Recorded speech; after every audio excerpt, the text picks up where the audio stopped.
Hi everybody and welcome to another piano comparison here on the Merriam Pianos YouTube channel. We've already done the KDP-120 versus the PX-870, and by request, here is the KDP-75 versus the PX-770. We've got the veteran versus the newbie. We'll see how they both stack up in today's market. We're going to talk about the action, the tone, and the features, and give you a comprehensive comparison between these two great digital pianos. If it's the first time that you're joining us here on the channel, we'd also really appreciate if you subscribed, because we'd love to have you join our community. It's amazing. We've got people from all over the world contributing comments and thoughts and new information almost on a daily basis. It's absolutely phenomenal. I'm learning as much from our audience as I do from just being around pianos themselves. So without further ado, let's get started with this comparison of the KDP-75 and the PX-770 right away.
So our video on the KDP-120 versus PX-870 seemed to be really well received, and certainly we love hearing about people finding these videos useful. I mean, that's why we make them, so that people who are shopping perhaps come across this video, get a new perspective or a new discussion on a feature that didn't quite resonate before, and now all of a sudden you're like, oh, now I understand maybe why that's relevant to me. We love hearing about it. And as part of that, we had a request to do the juniors of those two lines from Casio and Kawai.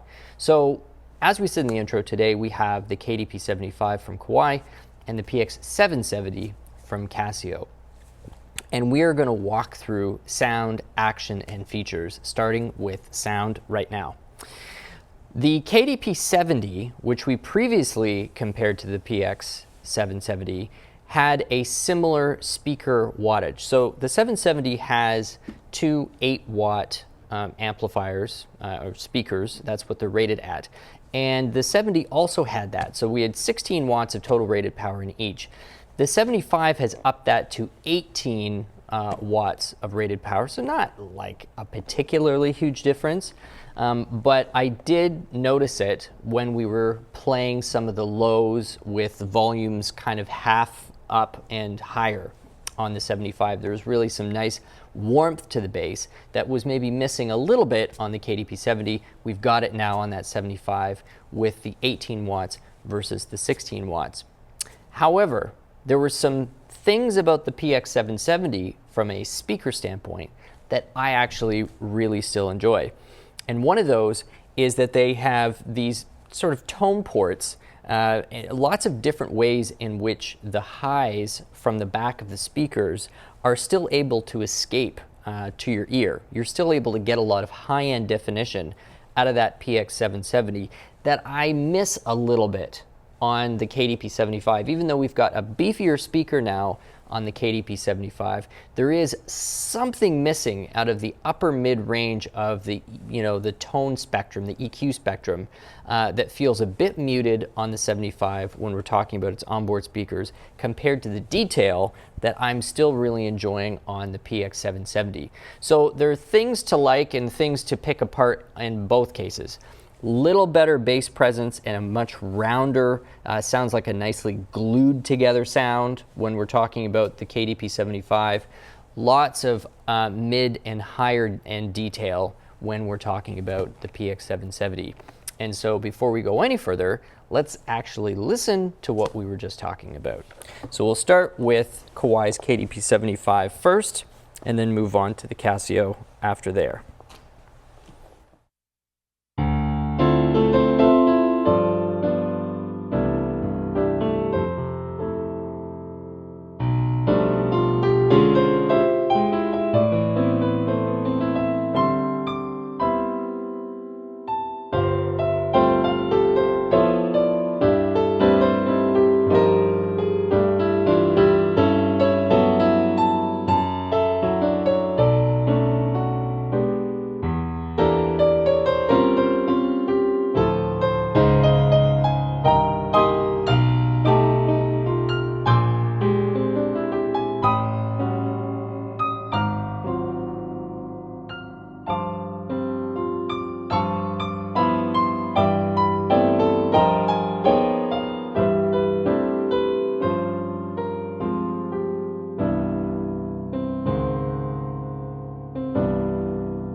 Now the Casio.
Quite a different tone between the two. So aside from the presentation of the sound out of the cabinet, the core sound is very different in terms of its character, the nature of the tone.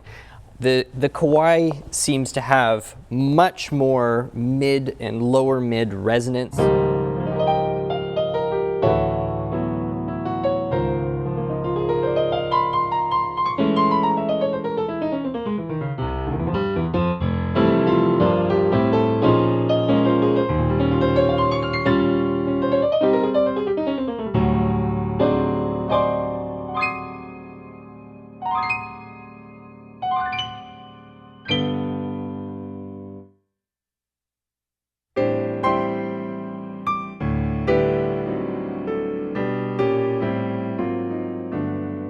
You know, I'd almost describe the Casio as having a tighter sound. There's, you know, the fundamental tone certainly is still there and still very enjoyable. And I can hear that there is damper resonance and string resonance that you're getting off of the PX-770, but it isn't quite as prominent a part of the tone as what you're getting out of the Kawai. Now the Kawai does have a slightly more advanced tone generator, or you probably could make that argument. It has the latest version of the harmonic imaging engine. So there's a number of different harmonic imaging levels. There's the XL, there's the rendering right at the very top, there's progressive harmonic imaging. So there's all of these different levels, but within the levels, they still progress generation to generation. So the samples improve slightly, the algorithms improve slightly over time. So we've got that in there with 192 notes worth of polyphony on the KDP75. Over here we have the AIR, or the air tone engine that Casio uses at 128 notes worth of polyphony.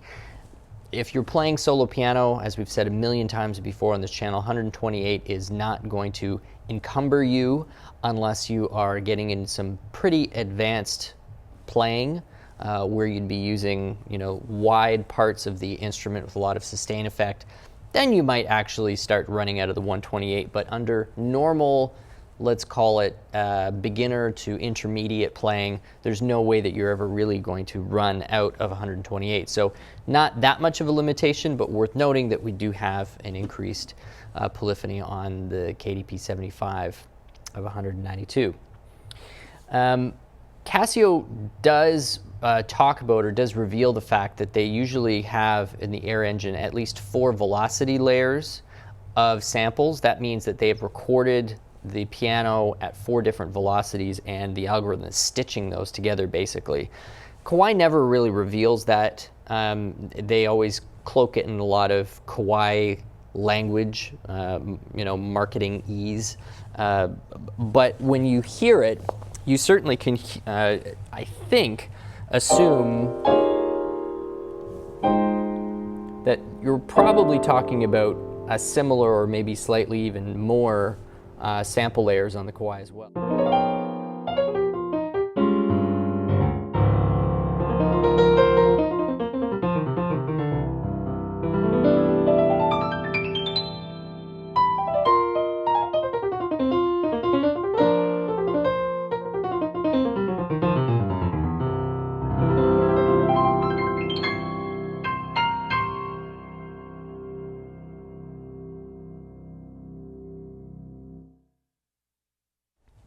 So those are the 2 tone engines.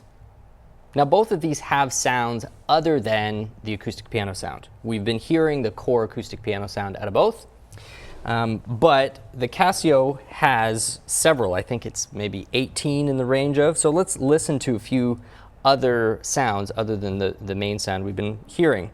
So here is mellow piano, as opposed to the first one, which was concert.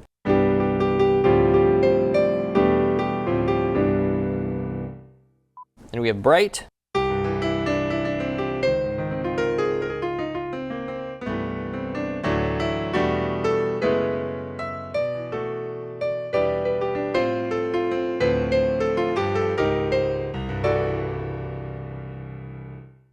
Then we have modern, rock, and jazz.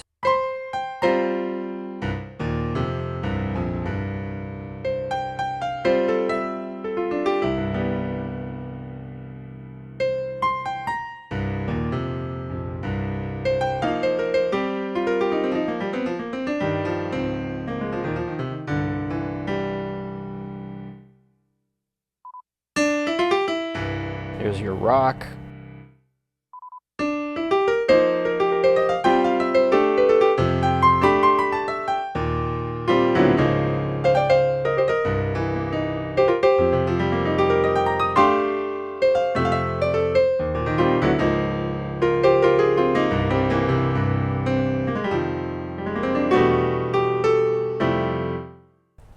And then we get into some electric pianos, 1 and 2.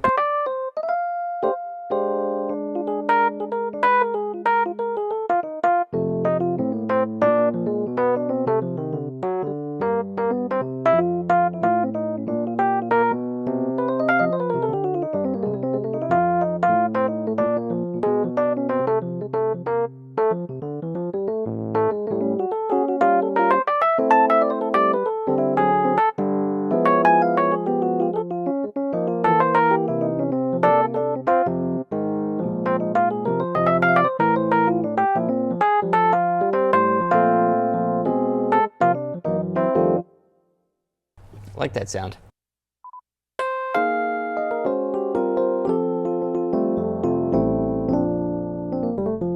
Like a Bell Rhodes. Like a DX kind of sound.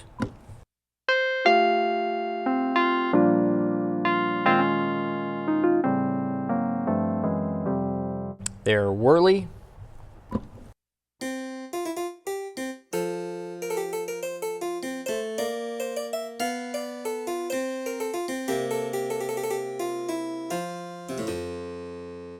harpsichord in your vibes.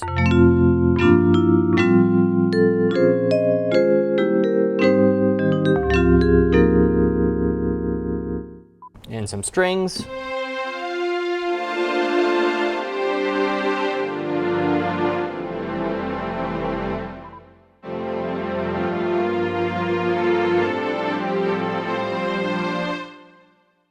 Pipe organ.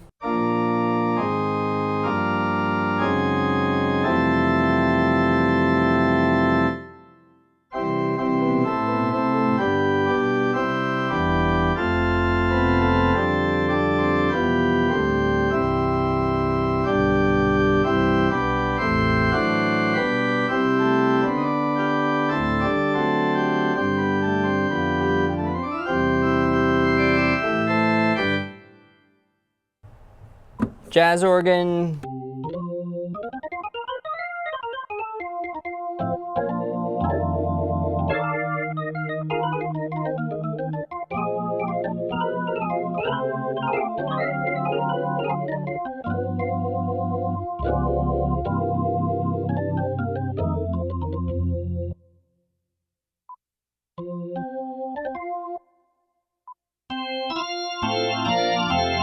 And a few other organs.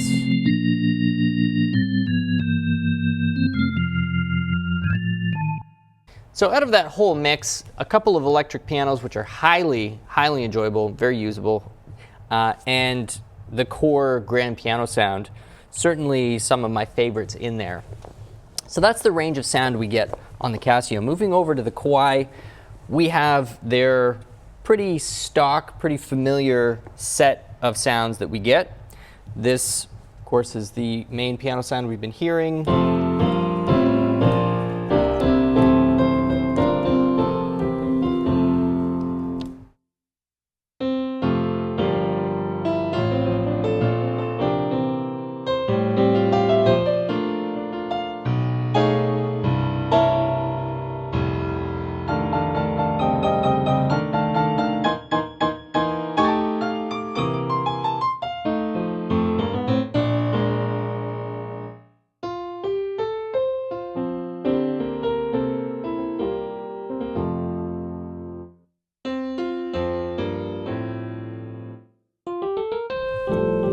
That brings us out of the acoustic pianos, which I believe there are 4, and into their Rhodes sound.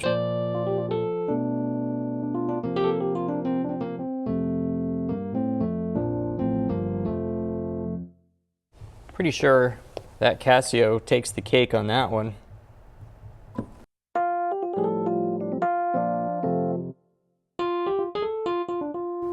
Yeah, this is a lot more whirly kind of sound to it.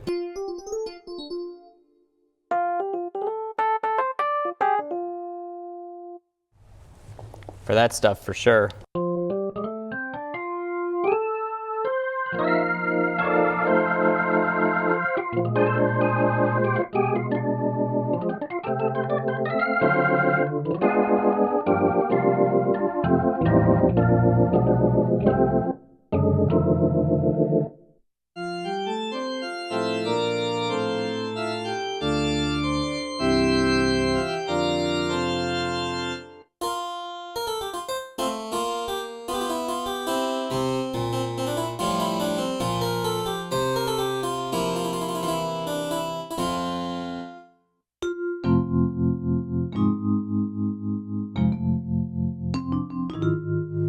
That's nice vibes.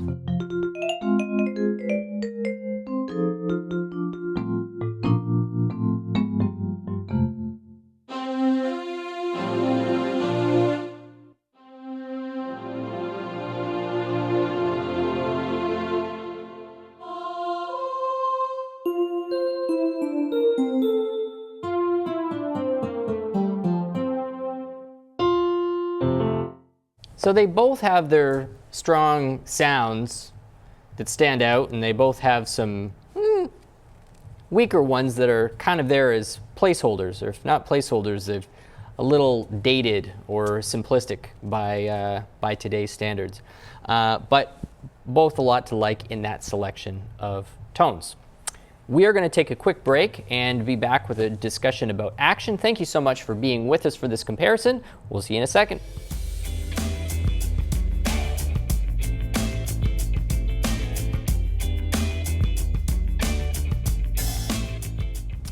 When it comes to action, this video is a little bit of an unusual occurrence for me in that I don't really have a clear preference between these two. There are things I like about the action on the KDP-70. There are things that I really enjoy about the PX-770. I would say that for improvising, which if you're not new to the channel, you'll know that that's kind of my default playing mode.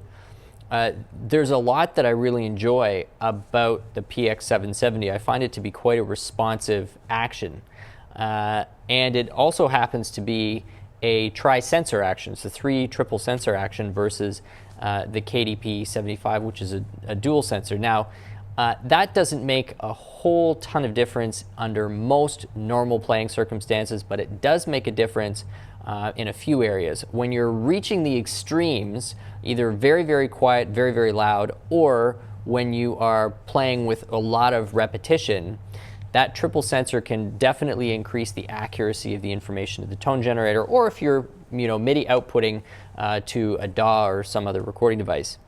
But playing in the middle, normally you're not going to really be able to tell much of a difference between the dual and the triple sensor. But for those circumstances where it is advantageous, the Casio has it. Casio also has a much more dramatic texture to the key. And I also really like how they've weighted this key. This is not the same action which is in their PX-1000 and 3000. That is a different action. So this one has been around a little longer, and it's currently in the PX-770, PX-870. I think there's maybe 1 or 2 other models where they also use this particular action. So it's a popular action. It's been around and generally well regarded, and I really like it. This hammer compact action that's in the Kawai has received some upgrades from what was in the 70. There's now improved cushioning on this, which reduces the mechanical noise of the key, because that was always something that people were somewhat talking about, was just how loud the return of the key was on the original hammer compact action. So that has been improved. It's still a fairly light feeling action to me. This is the same action that was in the ES-110, or still is in the ES-110. And with the ES-110, it's there, I don't know, even that feels a little on the lighter side, but it's enjoyable. I prefer a little bit more weight. When I compare that to either the KDP-120 or particularly Kawai's RH3 action that you get, say, in the CN29, that's a stellar action and definitely has a different sense of depth and motion to the key. So I think for beginners that aren't used to either one of them, I don't think anyone would really have any complaining to do if they wound up in front of here or in front of there.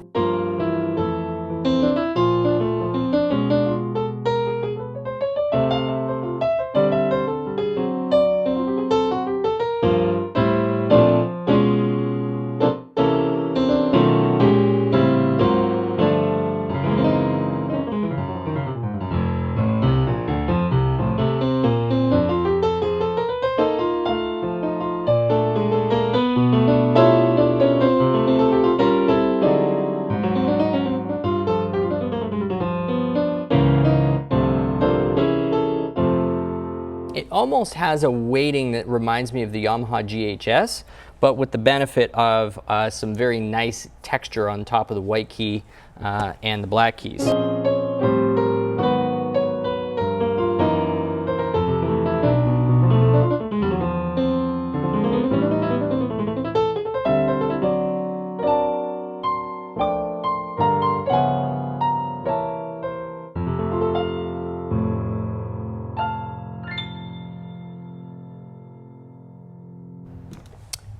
In terms of repetition speed,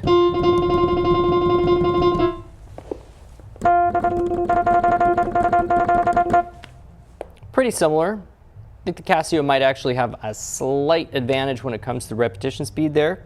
But there you have the action. Different textures on top of the key, slightly different senses of weight, a little bit heavier is my impression on the Casio, and a slightly shallower key bed as well, which I didn't mention, but just another impression that I get. But both very, very sensitive for this kind of price range. So this is why I had a trouble kind of in my own mind even having one that I maybe favored over the other. It's tough. This one's a tough one. Anyway, hopefully you have a chance to get in front of one or both of them side by side and let me know which one you prefer. I'd love to get some feedback from people who have experience in front of both of these instruments. Anyway, we'll be back for one last section where we're going to talk about the functionality in the cabinets. Thanks again for being with us.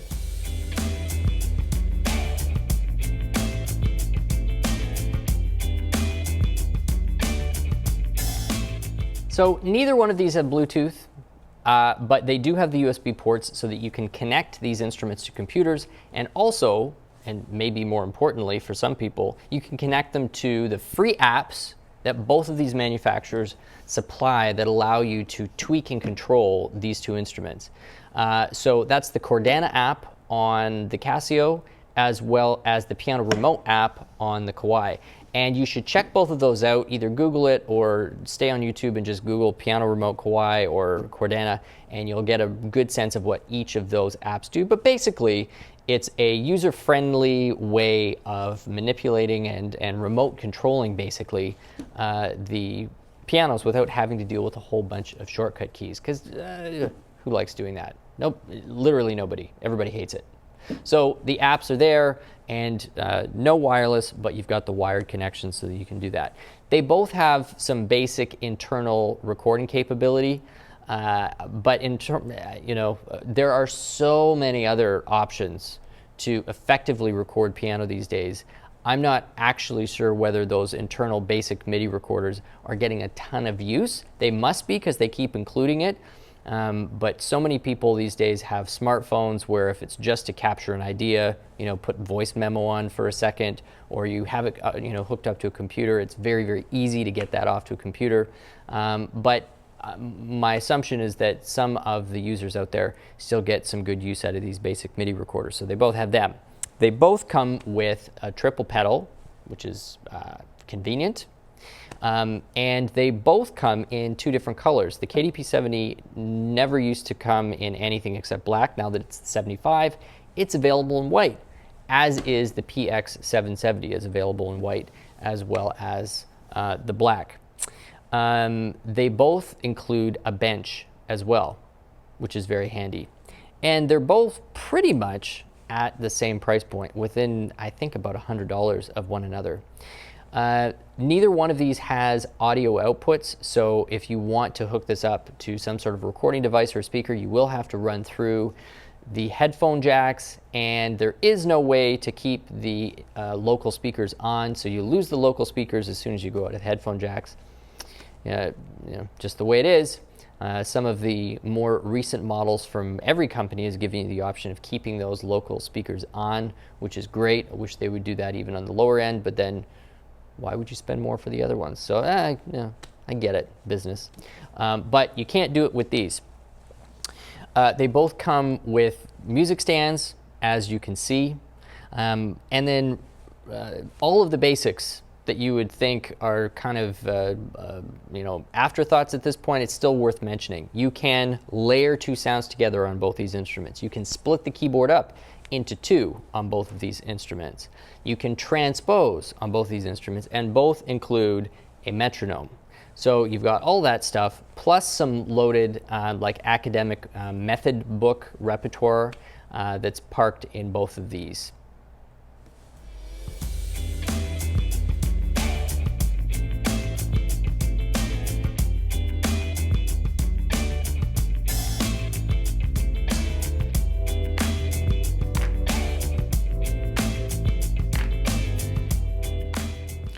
So if you were watching this video primarily to answer the question, is the PX-770 still a worthwhile consideration in 2021 because it's been around for a few years, compared to something that just came out this year? I think the answer is an emphatic yes. The 770 has not dated itself out of the market whatsoever, in my opinion. Sitting next to a KDP75, which actually sells for usually slightly more, it's still a very musical experience. The action is competitive. The piano tone is still competitive. The overall experience is competitive and enjoyable. And finally, the cabinet. This is a slim cabinet. It sort of reminds me of what Roland did with the F140. It's now the F701. It's slim. It's really trim. It actually is about the same size as what Kawai used to make with the CL26, but the CL line sort of disappeared over the last few years. And so this is now pretty much the smallest home digital piano that Kawai makes. It's more of a traditional cabinet. But if you're looking for something with an ultra small footprint, that reason on its own might be a reason to keep the 770 on your list. Hope you have enjoyed this video. And if it's the first time that you've arrived to the channel here on YouTube, we would really appreciate it if you hit the subscribe as well as turn notifications on so that you'll know every time we come out with another video. We hope you've been entertained. If you want to comment, we would definitely encourage you to do so because we love reading about people's experience with the videos or just your piano experience and how it relates possibly to these videos. We do try and reply to many of those every chance we possibly get. My name is Stu Harrison. This has been Merriam Pianos on YouTube. We appreciate you watching, and we'll see you again soon.